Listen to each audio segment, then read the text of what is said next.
మన చట్టాలు చాలా కఠినంగా ఉన్నాయి, చట్టాల మార్పులు కొన్ని వస్తున్నాయి, కొన్ని రావట్లేదు అనుకని చిన్నపిల్లల మీద అత్యాచారం చేస్తారు. దాన్ని తప్పకుండా అంటే నేను ఇప్పుడు అదే విషయానికి మళ్ళీ వస్తే అంటే మనుషుల మార్పు రావాలి, అంటే మన వ్యవస్థ చట్టాల పట్ల అవగాహన లేదా తాగి ఉండడం వల్ల ఆ విధంగా చేస్తారు. ఇప్పుడు ప్రభుత్వాలు ఎట్లున్నాయి అంటే చూడండి మీరు, అదే ఆదాయ మార్గంగా చూస్తున్నాయి తాగడాన్ని, లిక్కర్ కంటెంట్స్ను ఆదాయ మార్గంగా చూస్తున్నాయి. అది చూసి దాని మీద తాగి చేయడము. తర్వాత ఇన్హ్యూమానిటీ సంస్కారం ఎక్కడ? ఇప్పుడు మన స్కూల్ విద్యాలు ఉన్నాయి, విద్యాలయాలలో ఎక్కడ ఉన్నది సంస్కారం? ఏది తప్పు ఏది ఒప్పు అనేది ఇటు తల్లిదండ్రులు చెప్తలేరు, నా అటు టీచర్స్ చెప్తలేరు. ఎవరు చెప్పాలి సొసైటీలో? అంటే చదువు ఎక్కువ అవుతుంది. నేను పీజీలు ఉన్నా అంటారు. తర్వాత క్వాలిటీ లేని చదువు కూడా మీరు చూడండి. ఇప్పుడు మేమంతా Telugu medium background, English medium background, అంతే అదే తెలుగు మీడియం బ్యాక్గ్రౌండ్ వచ్చి ఏదో ఇంగ్లీష్ ఇప్పుడు నడిపిస్తుంటారు. ఇప్పుడు అంతా పిల్లలకి ఇంగ్లీష్ మీడియం బ్యాక్గ్రౌండ్ అంత వస్తుంది. అదే ఇంగ్లీష్ మీడియం బ్యాక్గ్రౌండ్ వచ్చి పీజీ చేస్తారు, ఒక్క పేజీ టైప్ చేయమంటే 100 తప్పులు వెళ్తున్నాయి. అంటే ఏది కారణం? మన సర్టిఫికేట్ ఎంతవరకు ఉపయోగపడుతుంది మన లైఫ్లో? మనం దాని షో పీస్ కాదు కదా, దాని ప్రాక్టికల్గా ఉపయోగపడాలి మనకు.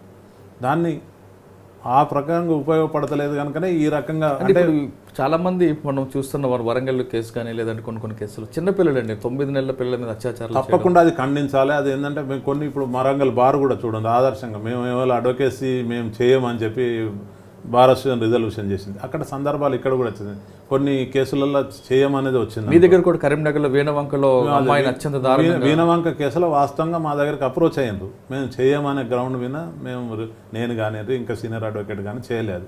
తర్వాత కొంత అది కంపల్సరీ కనుక కొంత గవర్నమెంట్ కానివ్వండి, వాళ్ళ స్టేట్ బ్రీఫ్స్ కానివ్వండి, వాళ్ళ కన్సర్న్ కానీ చేశారు.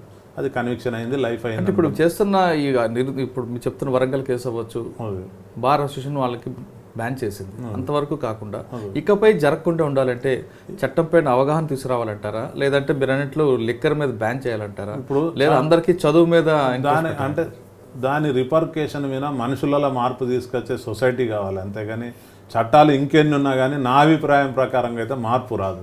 మనుషులలో మార్పు తీసుకురావాలి, సొసైటీ ఎట్లుండాలి మనం అనేదాన్ని.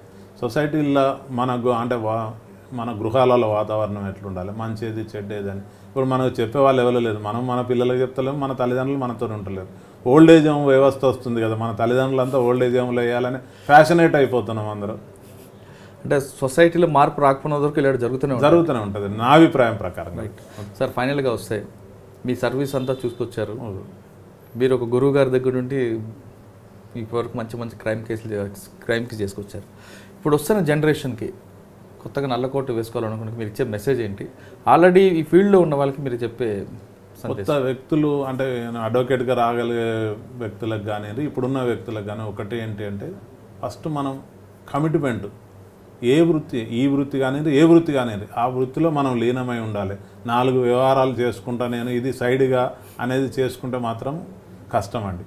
ప్రతిదీ ఇంకా రాను కాంపిటేటివ్ పెరుగుతుంటుంది, అంటే మనకు అవకాశాలు కూడా పెరుగుతాయి. ఇప్పుడున్న దాని మీద ఇంటర్నెట్ అనేది చాలా ఉపయోగపడుతుంది మనకంటే. మేము ఒక కేసు స్టడీ చేయాలంటే మనకు ఒక్కొక్కటి వెతుక్కోవాల్సిన పరిస్థితి. ఇప్పుడు ఒకటే కాడ కంప్యూటర్ ముందు కూర్చుంటే ఒక 200, 150 జడ్జిమెంట్స్ వస్తాయి. మీకు అంత పెరిగింది. మీరు ఫస్ట్ చదవండి, కేసును అవగాహన చేసుకోండి. ఎవరికి ఒకరోజు రాదు, ఒకసారి అంటే ఇప్పుడు జూనియర్గా ఉన్నప్పుడు ఒక 10 సార్లు చదివితే మనకు కొంత వస్తుంది. తర్వాత మీరు ఒకసారి చదివి చెప్పగలుగుతారు. దాన్ని కష్టపడే తత్వం రావాలి. అంటే ఇప్పుడున్న బాధాకరమైన విషయం ఏంటంటే ఎవరైనా కానీ ఒప్పుకోవాల్సిన విషయమే, కష్టపడే నేచర్ ఉండలేదు. ప్రభుత్వాలు కూడా కష్టపడకుండా సహకరిస్తున్నాయి ఇప్పుడున్న స్కీముల ప్రకారం. అంటే ఒకసారి ఎప్పుడు కూడా కష్టపడు అనేది అలవాటు తప్పింది అనుకోండి, తర్వాత మనిషి కష్టపడలేదు జీవితంలో.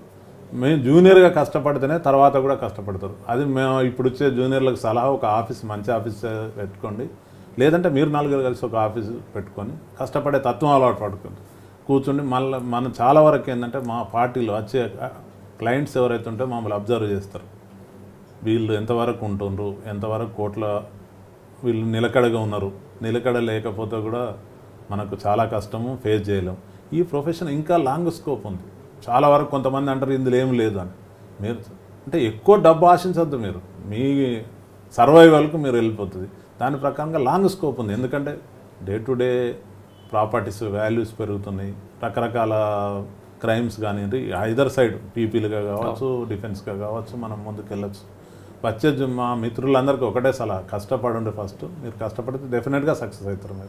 మీరు చూస్తున్నారు ఐ డ్రీమ్ న్యూస్ని. మీరు చూస్తున్నది I dream news. For more videos please subscribe to I dream. అంటే కళలని నిజం చేస్తూ ప్రజలకి నిజాలని కళల ద్వారా తీసుకొచ్చే ఐ డ్రీమ్కి మై బెస్ట్ విషెస్. మీరు చూస్తున్నది ఐ డ్రీమ్ న్యూస్. మీరు చూస్తున్నారు I dream channel. For more videos please subscribe I dream. మరిన్ని వీడియోల కోసం ఐ డ్రీమ్ ని సబ్స్క్రైబ్ చేయండి. Please subscribe I dream. And I am very much satisfied with the way interview went on. Kindly subscribe to I Dream. For more videos, subscribe to I Dream. And loads of fun entertainment and content. Do watch